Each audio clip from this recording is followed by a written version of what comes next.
we're happy to be back home. Um, Home sweet home. Home is always the best place to be. But we live in a community of nations and we have interactions with other nations. We normally receive loads of invitations to visit, but we're careful to choose the ones that will be the most economically and diplomatically beneficial to both our two countries. And so we accepted an invitation to visit the United Kingdom. It was in respect of the Ghana Investment Summit, which is a summit that is held regularly in the UK. And it is attended by investors not only from the UK but from across Europe. It's become almost an EU affair. And so it was very well attended. GIPC, GEPA, and all of them were behind the Free Zones Board, all of them. And it was oversubscribed, actually. And there was a lot of interest because of Ghana's recent economic performance. The investor climate has improved. And so many companies are looking favorably in terms of what opportunities are available for them to invest. On the sidelines of this summit, we signed the Ghana-UK Growth Partnership Agreement. We're moving our relationship from one of dependency to one of trade and investment. And this is one of the foundations of that new relationship. And under that growth and investment agreement, we signed an agreement to set up a first commercial scale ship repair yard in Takoradi. The whole of that western corridor in terms of marine activity. And that's a £101 million project. And it will create the Takoradi floating dock for ship repair. In addition, we also signed an agreement for commercial afforestation in the OT region. Also training of AI. You remember we recently outdoored our AI strategy. And so we're going to collaborate with UK in terms of expanding training in AI. Our AI strategy is headlined AI for Good.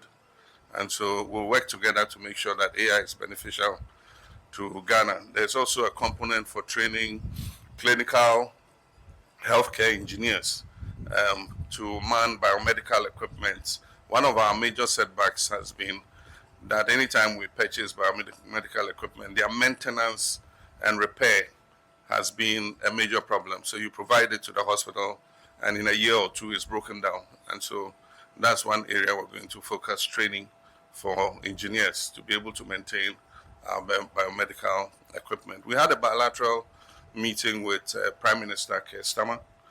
We discussed political issues, economic issues, and of course also security issues in respect of the Sahel and all that. And then I had a meeting with King Charles, and there again he discussed a lot of issues to do with Ghana. He's visited here several times, so he had a very, very photographic memory of our country, and he's very well up to date about what is happening all over the world. And so that was interesting. I also took the opportunity to visit Ghanaian enterprises working in UK. And it was interesting. We got some wache from the wache joint. And then we also visited a family business, which is a bakery, very well reputed in London. They supply Ghanaian bread, Ben's bread, tea bread, the bread that we're used to. They supply to many outlets across the length and breadth of London. One of the high points of the visit was the London Stock Exchange. I was given the privilege to ring the bell. Now it's not a bell, it's a button, to press the button for the exchange to start. And we were giving that honor because of the performance of the Ghana Stock Exchange last year. It was adjudged one of the best performing stock exchanges after South Africa. And after a long time of scarcity, it has started listing again. First Atlantic Bank listed recently, Zen Petroleum listed, and they are preparing for the listing of Casapreco. And so there was quite a lot of interest in that regard. And so that was the UK visit. We also got an invitation to visit Belarus. And before I left, when I spoke to several people, they said, na Belarus, and also but you'll be shocked at, that country's progress. They were part of the Soviet Union, and while they were part of the Soviet Union, they were the part of the Soviet Union that was focused on production of agricultural equipment for the whole USSR. After the breakup of the USSR,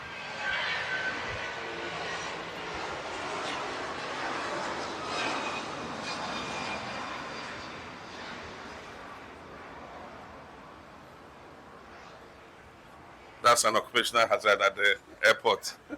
And incidentally, it was South African Airways.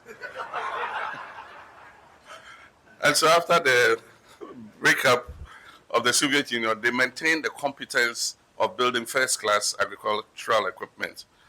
And so we signed an MOU for supply of agricultural tractors, combine harvesters, plows, harrows, boom sprayers, and modern agricultural equipment as part of our program for the farmers' service centers to provide mechanization for our farmers.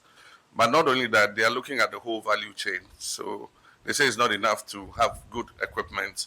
It is the agronomy and the seeds and the fertilizer and everything, how you manage the farm. And they are very good at farm management. And so they are not only bringing us equipment, they are bringing us people, personnel to come and work with our farmers to increase their productivity in the area of agriculture. And so we signed 3 agreements there too.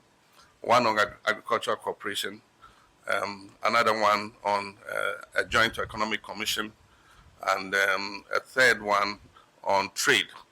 Our trade is still low. They buy cocoa from us for their chocolates. They make confectionery.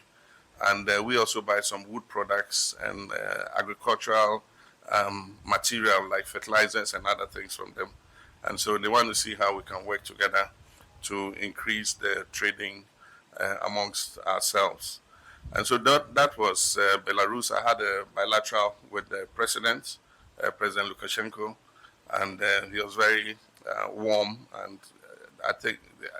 I believe that they are seeing the opportunities of opening up into Africa. They also produce mining equipment, drills and trucks and all that. And so they will later send a delegation to Ghana to see what the opportunities in the mining sector are.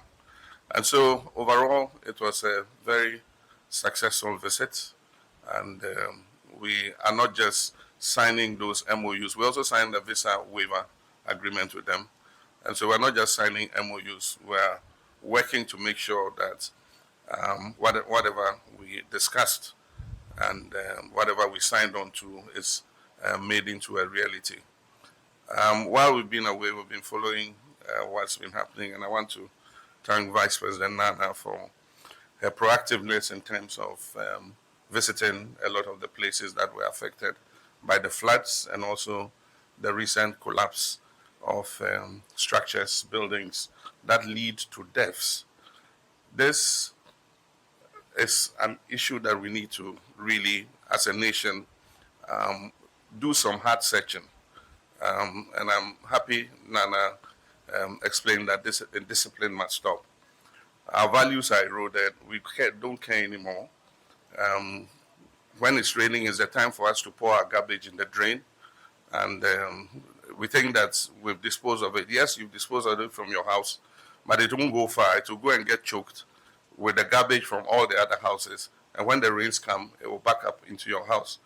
And it goes and it's choked all our drains. People ask, why don't you do underground drains?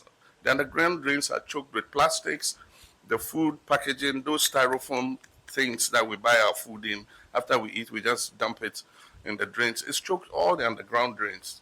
And then aside from that, we built everywhere. There's a concrete jungle. In many places, in many countries, there are green places that soak the water. In Accra, there's nowhere. The only place left is Children's Park and Achimota Forest. And that one is even in danger of being willed to successors and made part of people's wills. And so we need to address this issue of flooding. People have built in waterways, I spoke about it just before I left. I mean, the sites, the wetlands that absorb the water before releasing them into the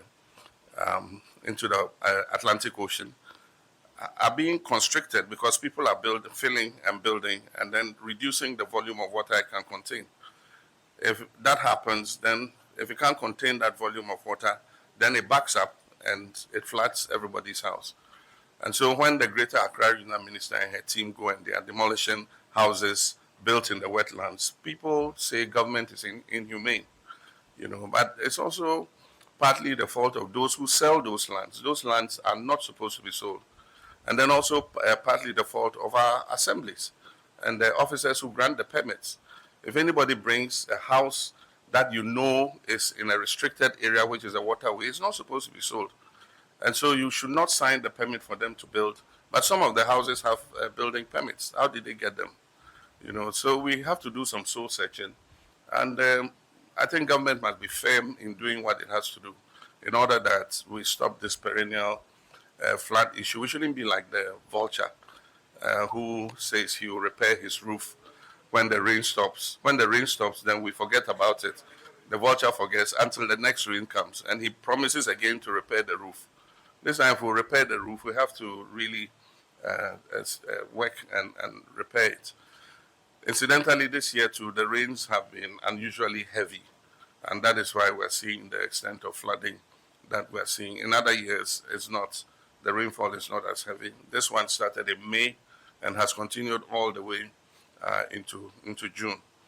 And so I've directed a task force, NADMO and all the others, to do a presentation to us. We're going to identify all the restricted waterways. And when they have done that, I'm giving the directive that they should go ahead and do what they have to do. And I hope that when we do that, all Ghanaians would understand that it is government's business to protect the safety of all of us. We also need to invest in education, information and education. And so the government communications department and all others must come and put, educational material out there. Now we have the new media. We should be able to do small skits that show our people what not to do in respect of the kinds of things that we do that create problems for us. So it was supposed to be brief, but I'm happy to be home, so I've been speaking a bit too much. So thank you very much. Your Excellency.